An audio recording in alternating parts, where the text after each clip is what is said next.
Hey, what's going on, everyone? Welcome back to the channel. For those who are new here, my name is Kevin, and I like to talk about movies, specifically on Blu-ray and 4K UHD. And a couple days ago, I made a video talking about my favorite Blu-ray titles from 2020, and this is part two, where I'm going to focus on a few of my favorite box sets. Now, I just want to give a quick heads up that a couple of the box sets mentioned are, unfortunately, I think out of print. So you might have to do some scavenger hunting if you have not yet picked them up. And also there is one set that is region 2. So if you don't have an all region player, unfortunately those discs will not play in your player. Of course, if you are in the UK, that's totally fine. They work. So let's get started. We have 5 box sets to go over. So here's number 1. All right, so for those in the US, this is put out by a company called Abco, and if you are living in the UK, this is an Arrow Video release. So it's kind of cheating. I have 2 Arrow Video box sets, but this is the Alejandro Jodorowsky set, which comes with Fondo Wailis, El Topo, The Holy Mountain, and his new film, Psycho Magic, A Healing Art. Honestly, there's no difference from this release. It even has the Arrow logo. I don't know if that could focus correctly. But yeah, pretty much this is just the same as the Arrow video. So there's really no need to import this if you're living in the States. You could get this on Amazon. I prefer getting it on Diabolic DVD. That's the way I got it. So yeah, Alejandro Jodorowsky is a filmmaker I really didn't check out, explore his work.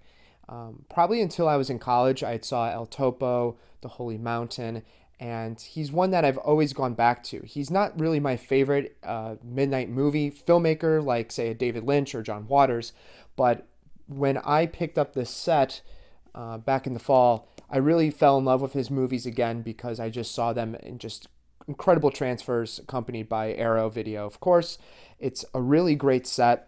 Unfortunately, Alejandro Jodorowsky doesn't have too many movies, so that's disappointing. But you're getting a good, solid quality box set here. You have an essay book, a poster, which I probably might frame someday, and of course you got 4 cases, slim cases, so it doesn't take up too much shelf space. But yeah, my personal favorite film probably is El Topo. It's sort of just this acid spaghetti western featuring Jodorowsky as the lead, and then his son, of course, and it's just really crazy, surrealist imagery that I think if you're into the idea of midnight movie, sort of more surreal filmmaking, then you should definitely check out the Alejandro Jodorowsky collection. Okay, then we have another title from Arrow Video.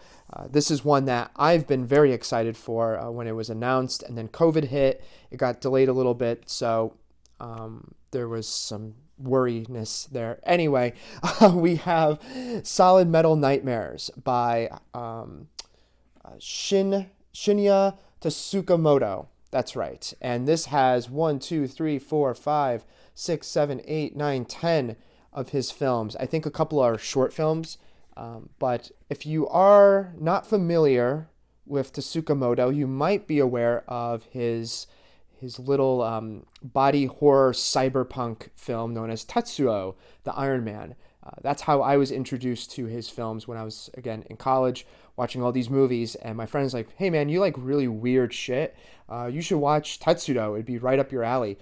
And I fell in love with the film, and there was never really a good release here in the States. So when they announced this box set, this was a day one for me. I knew I was going to fall in love with it. It sort of has a similar packaging to the Jodorowsky set. It just has a hardcover book instead of a more softer one. But yeah, I mean, I'm not going to read everything on here, but yeah, that's a lot of text for a really great set by a filmmaker that should be in the conversation more when it comes to Japanese surrealist, like in the same boat with like Takashi Miike, in my opinion. I personally recommend checking out Tetsuo the Iron Man, Tokyo Fist, Bullet Ballet, and A Snake of June. Those are my personal favorites from this collection.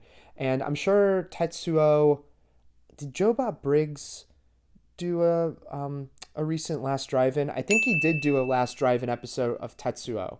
So if you are on the fence about maybe paying a lot of money for this one, because I believe it's out of print, maybe watch the Joe Bob Briggs episode. That might, I don't know, spark your curiosity. I've been having a lot of strokes on camera. I feel like I've been doing pretty well, and then all of a sudden I just my brain circuits. I just need a sip of my beer. New England Brewing Company, Supernauts, recommended. Good stuff. All right, so the next one we have is from Severin Films. That is the Al Adamson Masterpiece Collection. This has how many films? 32 feature-length feature films on 14 discs.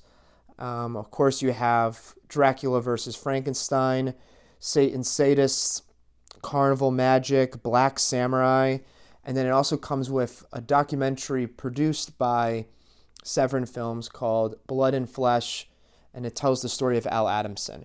I wasn't familiar with Al Adamson's work until Severin put out this awesome box set. So this was definitely a blind buy, but when I received it in the mail and I had nothing else to do because of COVID, I decided to watch a bunch of his movies, and they are for sure hit or miss, but I really like weird, obscure drive-in directors, especially filmmakers that put out a movie, put it out in the drive-ins or the grindhouse theaters, and then took pre-existing footage of that and kind of spliced it up and put it out again as a different movie.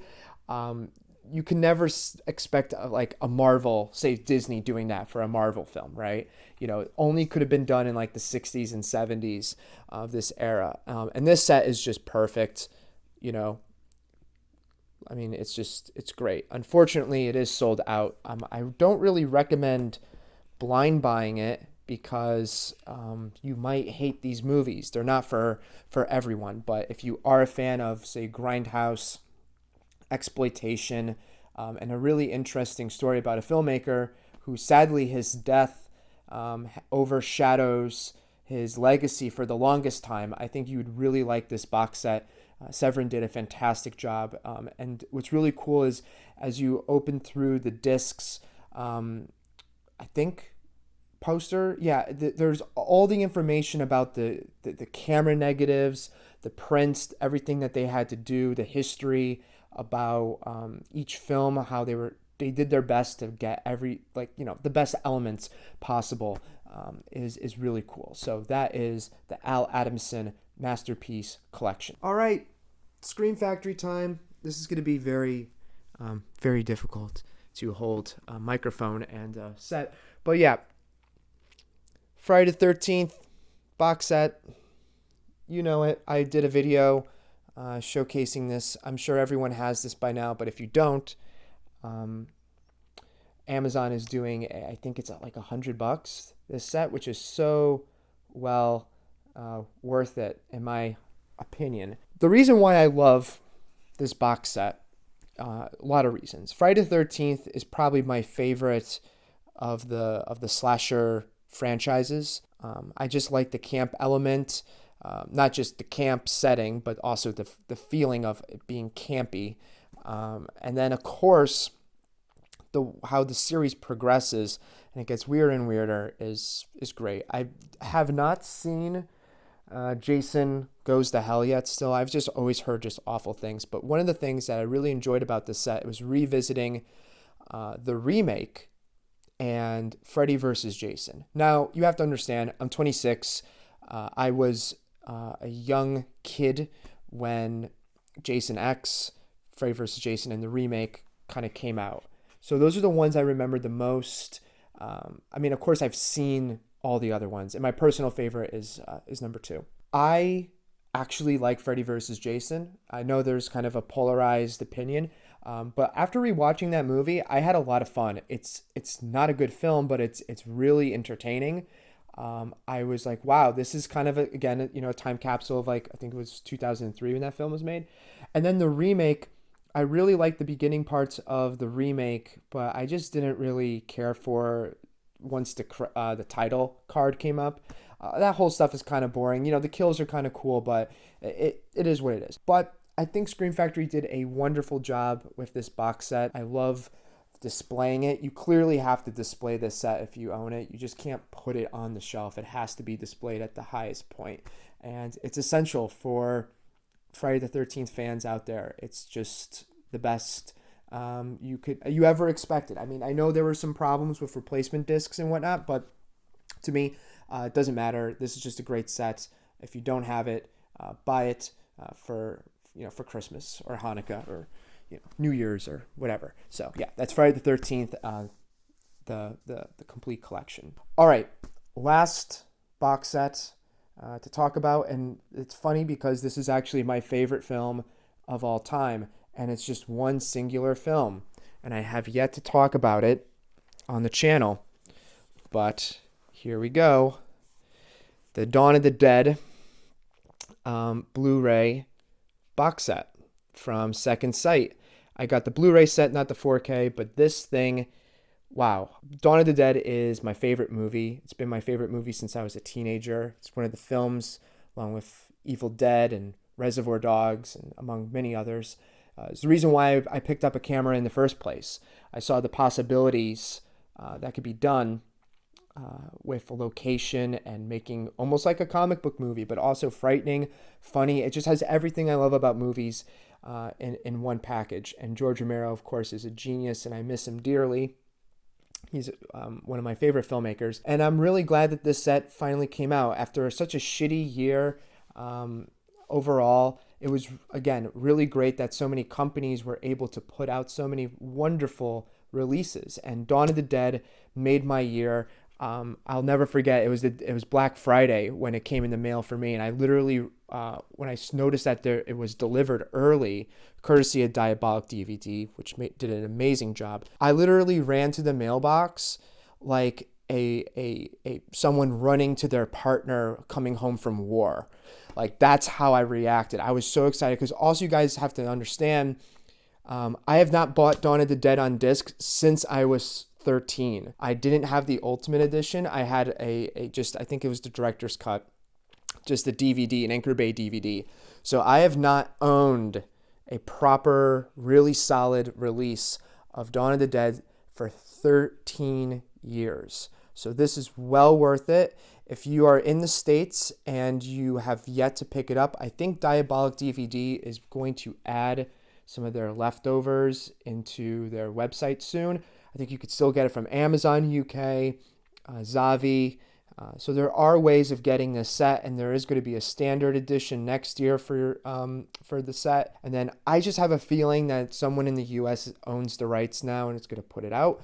But if you don't want to wait, this is well worth it. It's a fantastic release. It comes with 4 discs, 3 involving theatrical cut, extended cans cut, Argento cut, bunch of special features, the soundtrack, a 160-page hardcover book with essays and pictures, and then it also comes with the novelization of Dawn of the Dead, which is awesome. So highly, highly recommended. It's just a classic. It's Dawn of the Dead. It's one of the greatest movies of all time. It's one of the greatest zombie films. I love it dearly. So yeah, that's Dawn of the Dead from Second Sight. Whew. So there you have it, folks. Those are my favorite box sets for 2020. I'm really looking forward to 2021. I think there's going to be a lot of hope and positive energy moving forward. And I bet there's going to be just tons of great releases that I'm 100% going to cover on this channel. I never thought in a million years I would return to YouTube later, a few months ago, and I've already I'm so overwhelmed by the positive response to those who have been watching my videos. You guys are awesome. I try to communicate through comments the best I can. I also have an Instagram page, The Hills Have Celluloid, if you are interested in just looking at random Blu-ray posts that I make. I usually add the thumbnails to as well. And I'm on Twitter as well, Kevin Kennedy. That is my handle. So thank you once again for watching, guys. I'll probably make a video around next week. Stay awesome, stay positive, and see you all later. Take care.